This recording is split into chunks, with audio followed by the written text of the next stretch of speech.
Hi guys, what is happening? Jonathan here, aka CrazyShadow 303 here with another video for CrazyShadow Talks Football.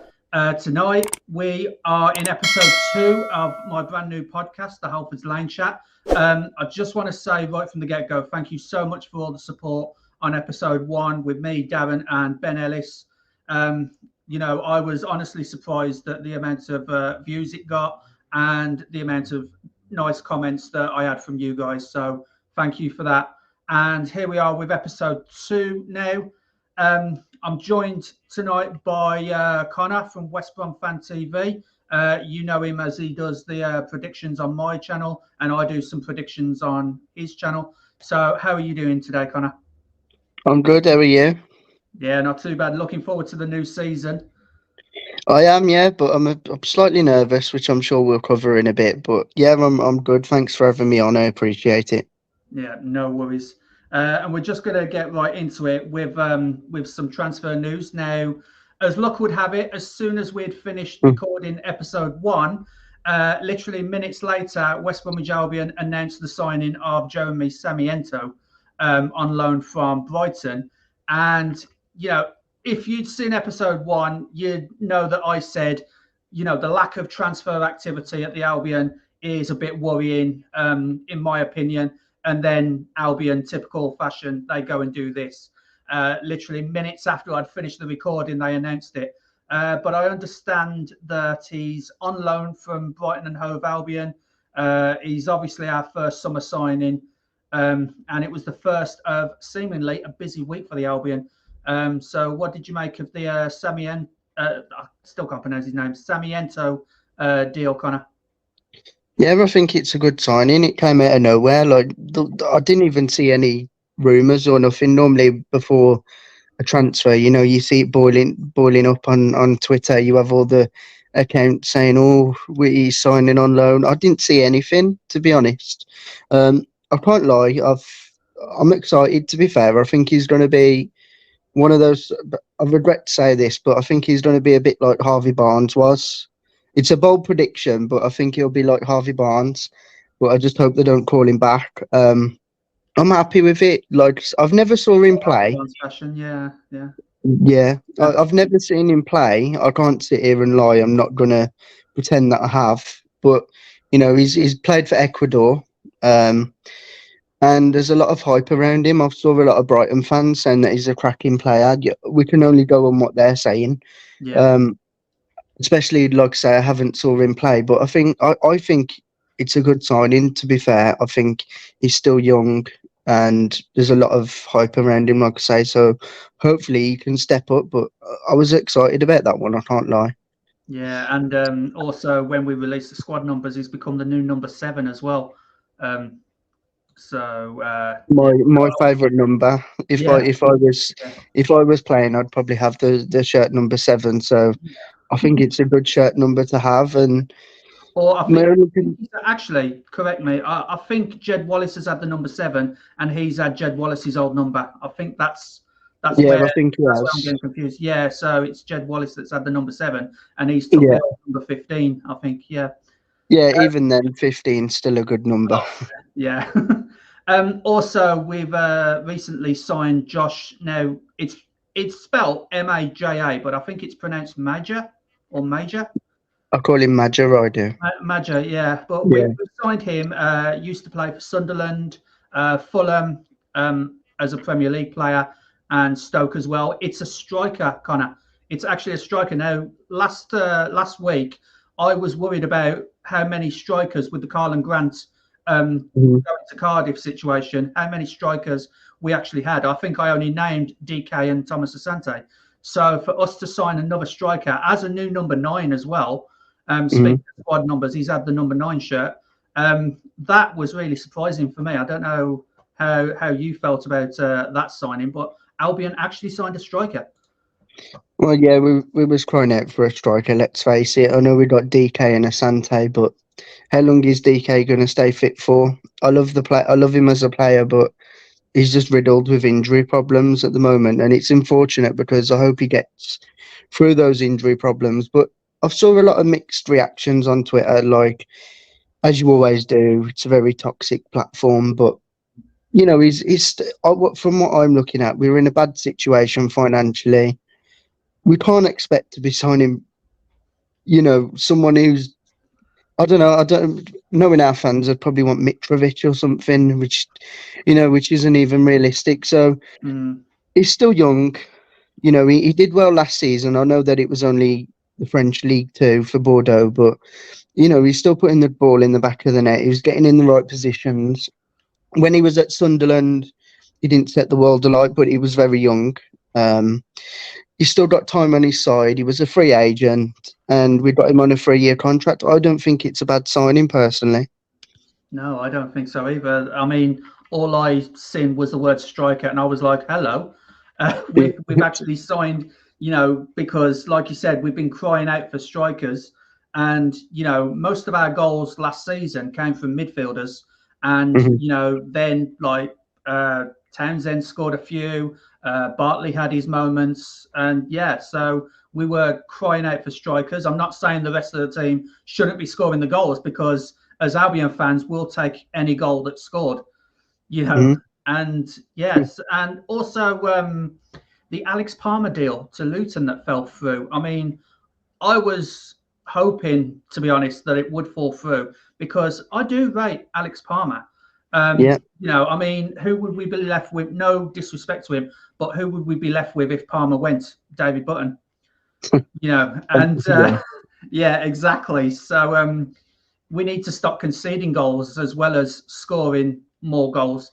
So to keep Alex Palmer, I don't know what the exact circumstances was, whether there was a disagreement with wages or if he failed a fitness test at Luton. But, I, for one, am kind of glad that that deal fell through. How do you feel about the Alex Palmer stuff? Well, just to touch on that last bit about the Sarmiento, if you'd have said to me last season your front three will be Sarmiento, Jed Wallace and Maja, I would have snapped your hand off. But in terms of Alex Palmer, I was gutted when I saw everything going through.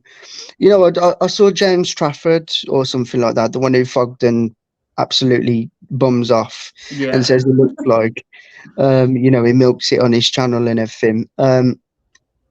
He went for 15 million. Now, no disrespect, I think Alex Palmer is a good goalkeeper, but if he can go for 15 million, that Trafford guy, then why was Albion trying to shortchange themselves? Because I heard it was literally 3 million. He was one of our best players last season. He kept us in a lot of games. He's young, he's English, he's come through our academy. Why would you want to let a player go for 3 million who's, it baffles me. And I was quite happy that it fell through, because, like I say, Albion always seem to shortchange themselves.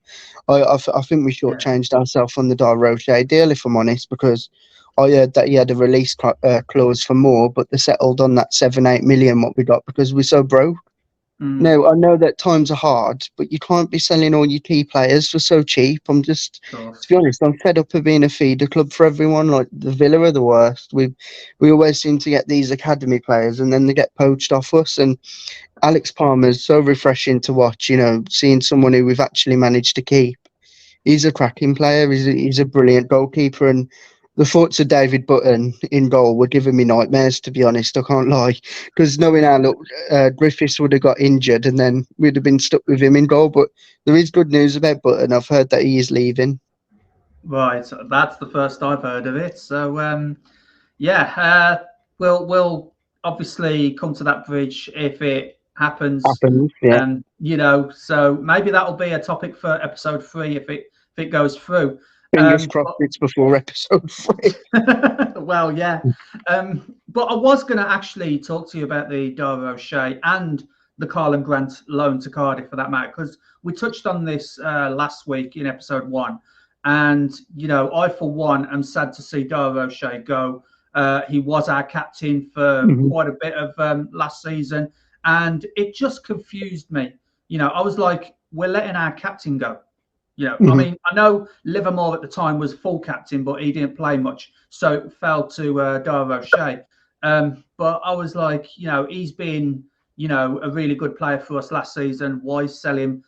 Maybe as a player, you want to be playing Premier League football, But to Burnley, really, no disrespect to Burnley fans. I know a few of them from podcasting and online stuff as well. But yeah, I mean, the Dara O'Shea one confused the hell out of me, to be honest. The Karlan Grant one, I already touched on. It was yet another forward player, even if it was Karlan Grant, because he's not exactly the fans' best mate when he was at the Hawthorns. But it was like you said, a feeder club. We seem to be selling everyone or loaning everyone to Cardiff. Romain Sawyers, Callum Robinson, and now Karlan Grant have all gone to Cardiff. So you were talking about us being a feeder club. It seems like we're a feeder club to Cardiff City at the moment.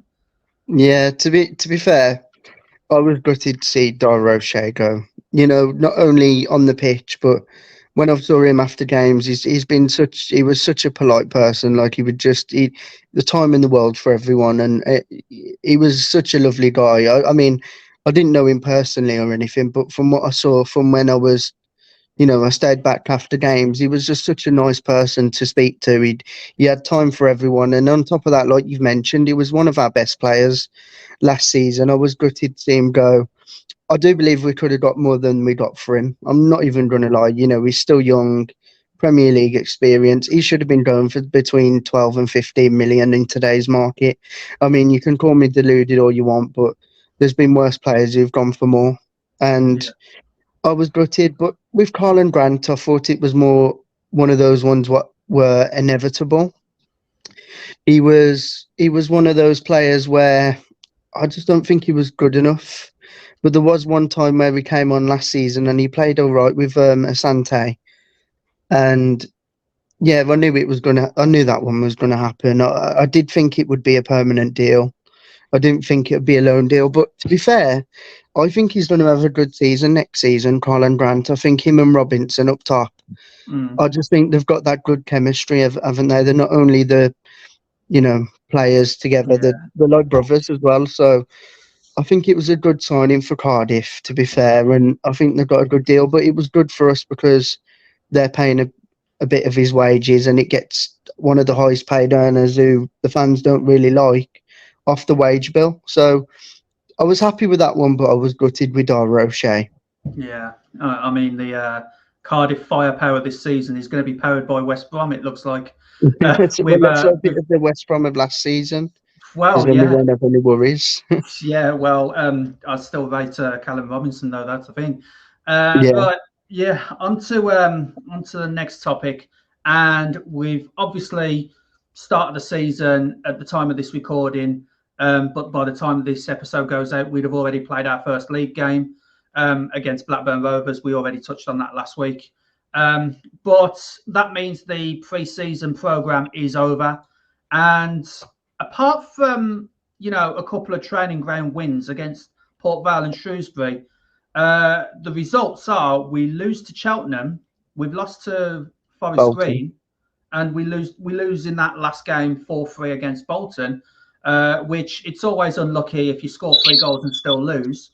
Not to mention the 2-2 draws against both Salford City and Burton Albion. Now, I know, in a normal, season scenario, that would be poor form. But I'm not really bothered about these kind of results because, for the pure fact, they're pre-season, and it's just, in my opinion, all about getting players match fit. There was quite a few youth players involved as well. So they've had some match experience. They're probably going to be used more likely in the cup, or if we, heaven forbid, go through an injury crisis in the main season. But yeah, I mean, I don't read too much into pre-season fixtures, even if it does mean we've lost embarrassingly to Bolton Wanderers. No disrespect to them, but yeah, how do you feel? I know we, like season before last, we were both at the Hertha Berlin 2-0 win at the Hawthorns, and I enjoyed that. I enjoyed that day, and I thought, yes, here we go on to the new season. But obviously, it didn't go the way we thought it would. But how do you see pre-season, and how would it affect the players as a whole? No, I don't, like I'm the same as you, Jonathan. I don't read into it. It's all about getting some match fitness into the players' legs. You know, putting out a younger team to give them a bit of experience, see what they're made of. And to be fair, there's been a lot of seasons where we've had really awful pre-seasons and then gone on and done absolutely brilliantly in the league. I mean, you can't tell me that they're that important. I mean, they're just not, are they? It's just about fitness, really. You know, the players have had holidays, have gone off, they've probably been eating stuff what they shouldn't have, and now it's just about getting the fitness back in. And no, I don't read too much into it. I know we lost to Bolton, we lost to Forest Green, we only won a couple of, you know, behind the closed doors games, but let's face it, mate, none of them really matter, do they? All that matters is Saturday and the rest of the season. As long as we do our best, I don't care about the pre-season. I'm Yeah, totally honest. I think we fielded a full youth team against Salford City as well, and got a draw out of it. So you know, it's about, like you said, getting them experience, you know, for when they're needed in the main league. Or as I said, you know, most of the youth team do get used quite a lot in cup fixtures, you know, such as the Carabao Cup. And yeah, I mean, it's just for the people for the Albion fans who travelled to those games, the Fair result play might to them. not. Well, yeah, it was a day out for them. It might not matter in the long run, as you said, because obviously, you know, when we, you know, I wouldn't say decimated Hertha Berlin, but look what happened to them. They ended up getting relegated from the Bundesliga the same season. So you know, meanwhile we just missed out on playoffs. So yeah, pre-season, there's a long way to go before May. Obviously, there's a lot of football to be played.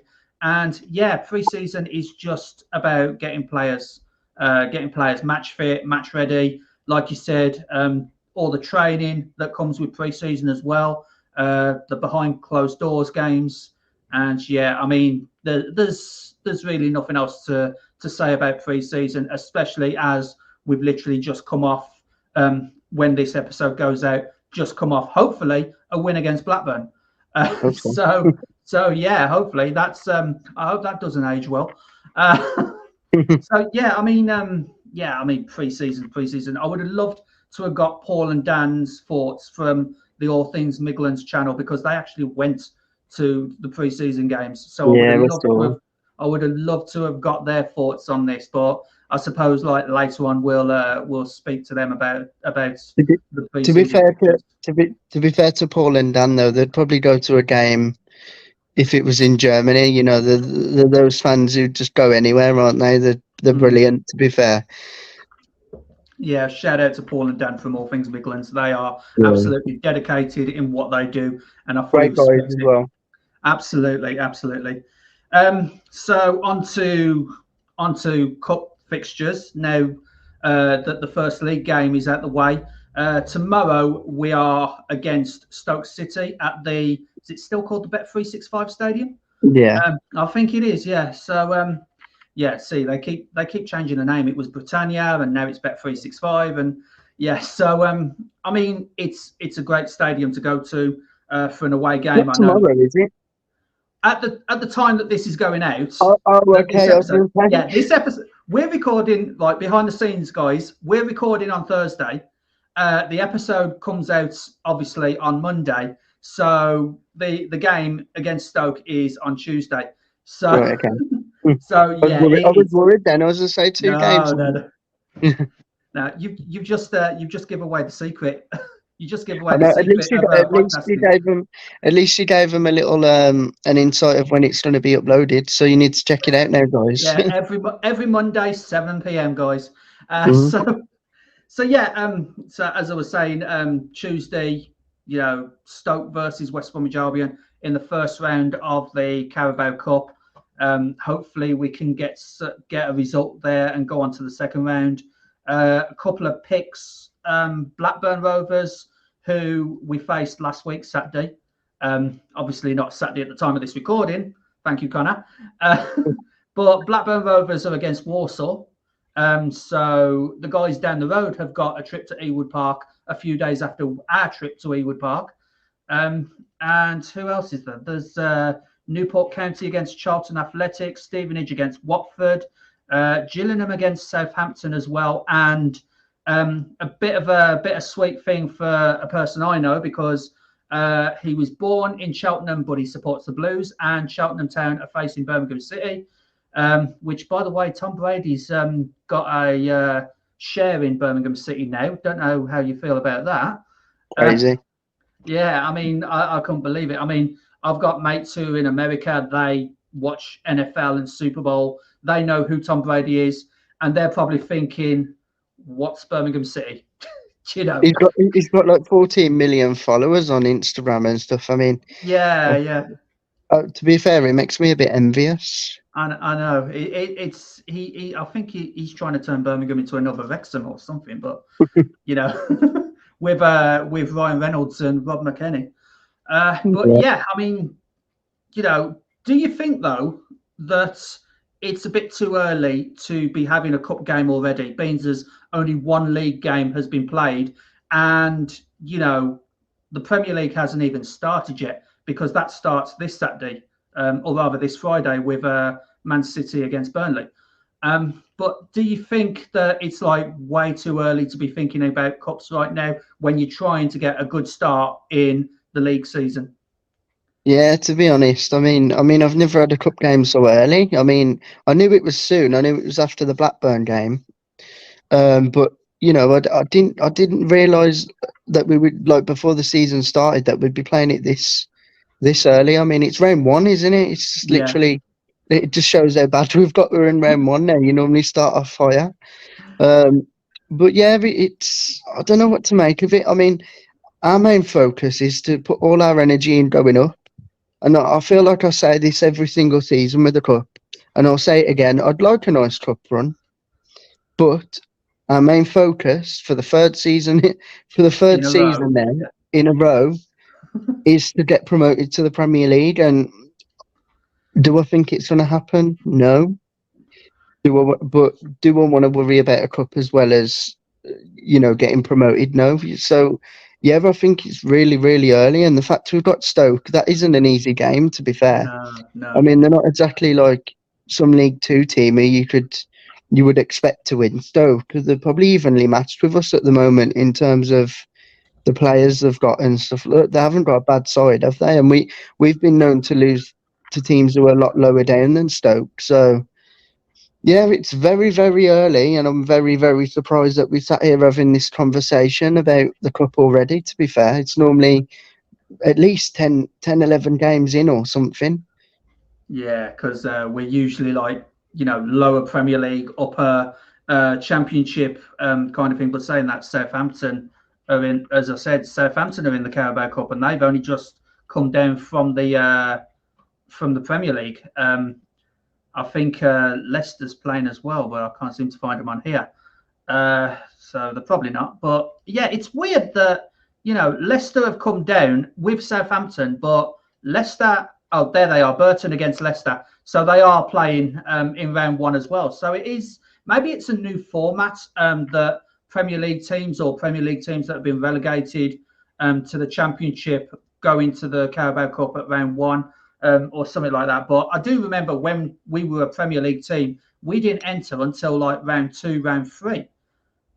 Yeah, I think it's quite good for smaller teams though, because obviously a lot of teams rely on gate revenue, don't they, from like games. So if like, even if they went Southampton and stuff, they'd get a decent share of money. And obviously in today's climate, as you know, everything's very expensive. So all the money what clubs can get is helpful. So I suppose it's good in that aspect for smaller clubs, but it's not good for us because we'll probably be out in round one. Yeah, let's hope not. But I mean, you know, it's one of those. We don't get many trophies. Our last trophy was obviously 2008. You know, when we won the league, the Championship back then. So it's a long time to be going without a trophy, obviously. So, you know, I mean, I've spoken to Albion fans in the past and asked the age-old question, what would you prefer, getting promoted from the league or winning a cup? And not going to lie, the people that I've spoken to, and it might not just be with Albion, it might be with any club, but the people I've spoken to, it's split right down the middle, 50-50. And those that want a cup, like a cup win, is probably people who like want success like right now, and those who want promotion from the Premier League is like, well, we need to be in a higher division like for next season. So they're thinking long term.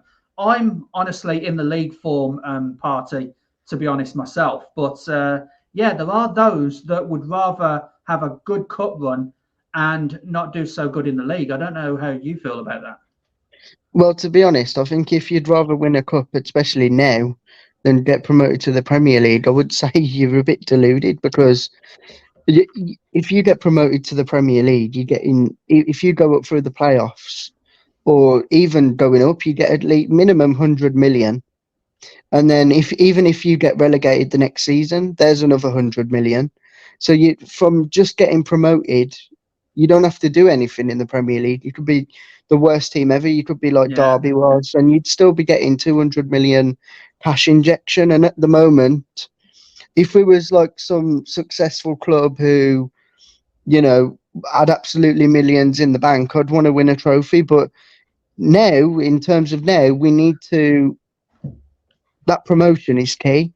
That could be the answer to all our problems. I think if we'd have got promoted this season, I think what would have happened, Lai might have focused on leaving a bit more, because he would have recouped some of the money back what he'd have lost, and then he'd been able to sell the club for a higher price because it's a Premier League club, and I think he'd have been gone. So it would have been the answer to all our, our prayers, really. But to be honest, no one really remembers you really for winning a cup. No one cares. No, I know. Really, no. It'd be nice to win one, unless you win in the Premier League or something. No one really cares, to be honest. And I would like to win a cup, but like I said earlier, our main focus is to just go up. But it's going to be difficult. I think more recently, 2008 was our peak. We won the championship. We got to the semi-finals of the FA Cup, losing out to Portsmouth, who eventually went on to win it. And it might be that we're more focused towards the league, because quite simply we know the squad's not good enough to win a cup. But saying that, I think Man City's got their name on every cup going at the moment. With their triple or quadruple. I'm not sure how many they won. I lost count. But I mean, realistically, we do need to focus on promotion as a club, and get back to the Premier League. And saying that, the team focus this week is obviously on Stoke City, our cup opponents. Now, they've kind of done this summer what Nottingham Forest did last summer, and signed a whole load of players. I mean, I'm just going to read off a few. Pearson from Bournemouth, Rose, who's an ex-Coventry defender, Hova and Chiquino from the Dingles down the road, Wolverhampton Wanderers, obviously, Johnston from Preston, and there's quite a few. Tavers also from Bournemouth, and Wesley from Aston Villa. So are they doing what Nottingham Forest did last season? But the difference being, Nottingham Forest did that to stay in the Premier League, and were, to be honest, really successful about it. They're still in the Premier League. But how do you see when a club that's not yours making all those signings, and we were shocked to sign even one striker? To be fair, they've made some good signings, but my question is, how does Stoke keep getting all this money from? I mean, they're like Barcelona. To be fair, they've made some good signings. The people you listed there, decent Championship players, I think. In terms of Stoke City, I'm not sure how they'll do this season, though. They're one of those teams at the moment. What I think it'll just be like mid-table. They've made some cracking signings. They might push a bit higher this season, but I can't see it personally. I don't know. There's one of them things about Stoke that just bore me, to be fair. They're just one of those teams who really, really bore me. Like when I hear the name Stoke, I just get really bored. Yeah, yeah. I No mean, disrespect.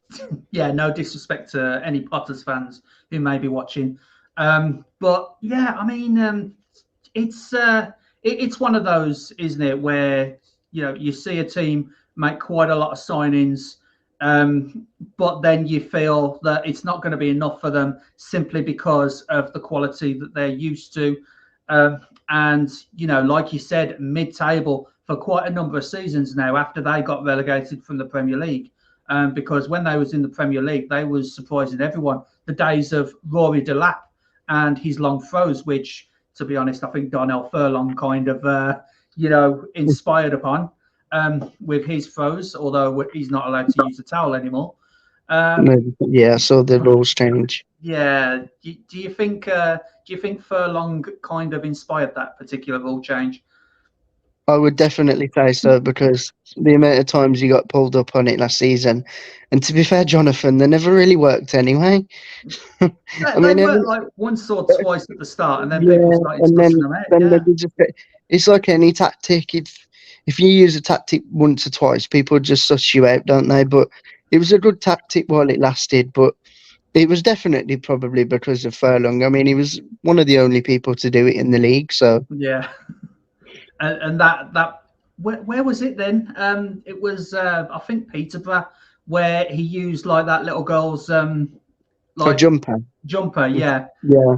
And every time they had a throw in that half, he'd just run up to the pitch. I thought that Yeah. was class, but it was annoying the Peterborough Yeah, fans no it was end. because it was the stewards that took away the towel, didn't they? So we couldn't Yeah. use it. So he just used all sorts in the end. I mean, Yeah.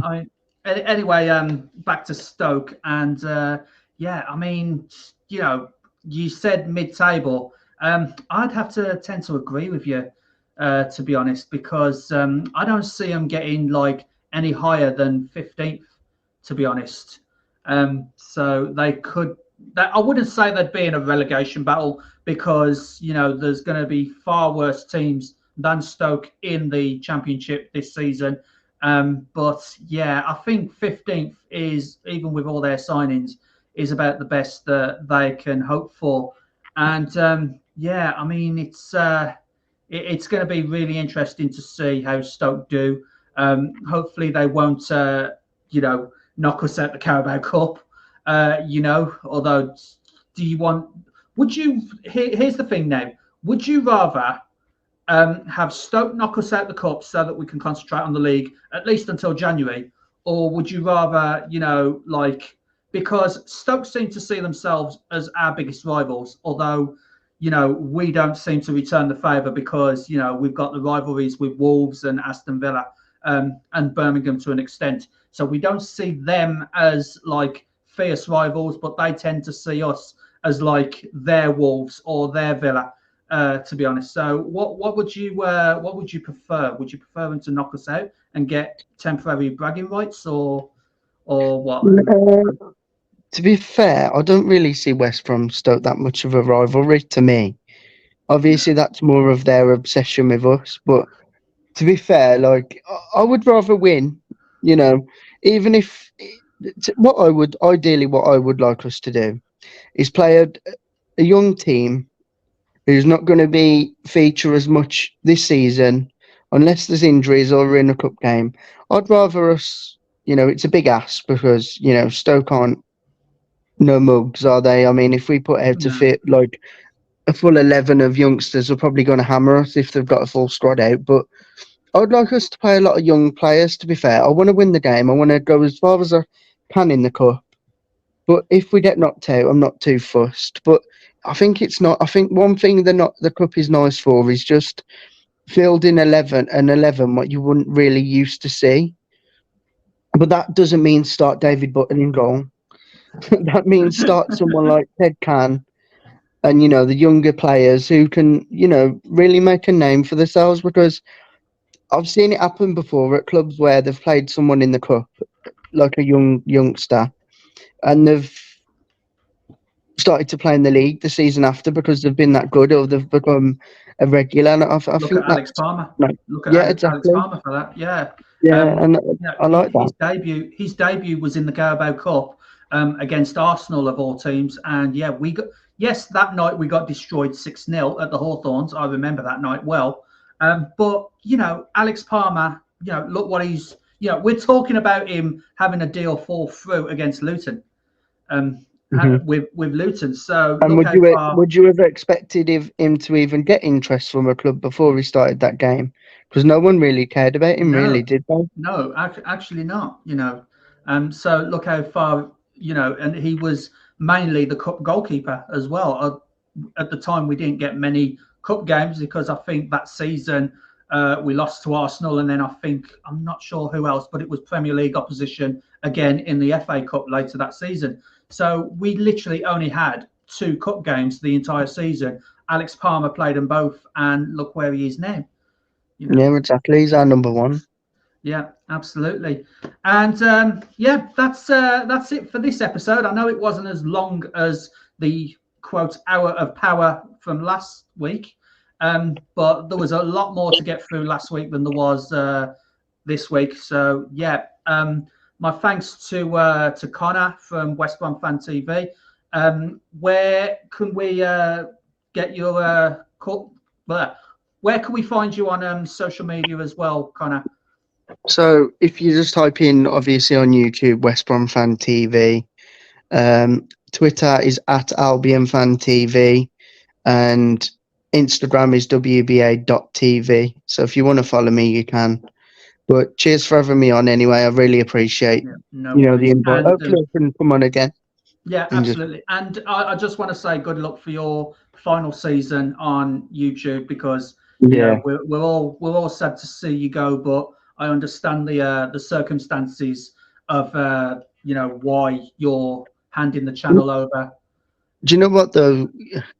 It's really difficult, and I'm going to say this now because at that time I made that video, I wasn't enjoying making the videos. I think when this is going to sound a bit deep now. When the football's not on, I get depressed, and I start making decisions. What sometimes I look back and I think, did I really mean that? And like I do, in an aspect, I do what I said in that video. Like I do, it is true. Like I haven't been enjoying myself as much. But since the season's gone off and I've been uploading more on my channel, I've actually started to enjoy it a lot more. Yeah, it's one of those where it's difficult being a football content creator when there's no football on.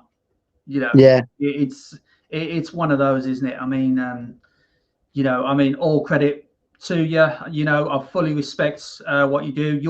You're actually the inspiration why this channel is now a football vlogging channel.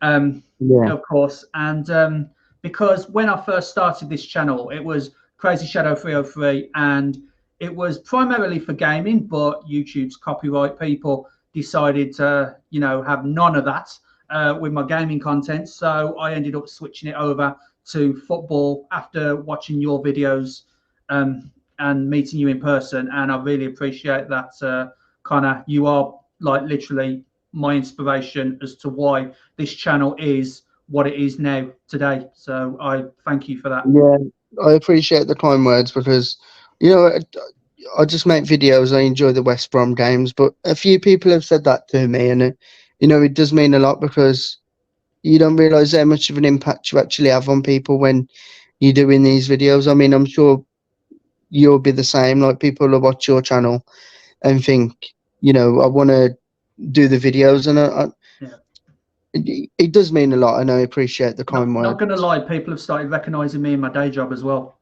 So yeah, I know it's crazy. It is crazy how it happens. Like you just, I mean, I'm not by any stretch saying that I'm a massive YouTuber because I'm not, but it's crazy that sometimes you're at a game and you'll have this great big lad looking at you, and you'll think, Jesus Christ, what have I done to him? I mean, when I first started, I had people looking, and I'd be like, oh my God, what have I done to him? He's absolutely massive. He'd absolutely pepper me. Yeah.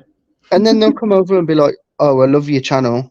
Can I have a picture? Can I shake your hand? And like I say, I'm not a massive YouTuber, so for people to come over to me and recognise me, it is mad. It is mad how people see you on. It's crazy. Yeah, the amount of crazy chants I've had, like literally, so I could be walking down the street and someone across the road is shouting "crazy," and you know, it's like you watch my channel, you know.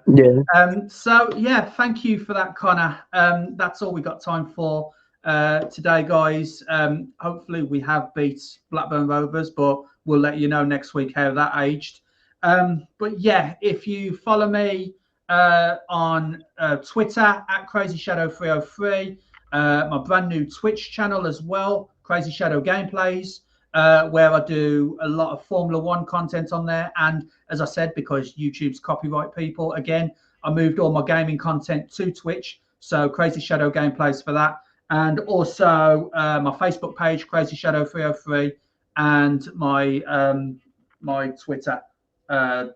Twitter or X, as Elon Musk wants to call it now, CrazyShadow303. So thank you so much for watching, guys, and thank you again to Connor for being on this episode. And yeah, thanks so much for watching.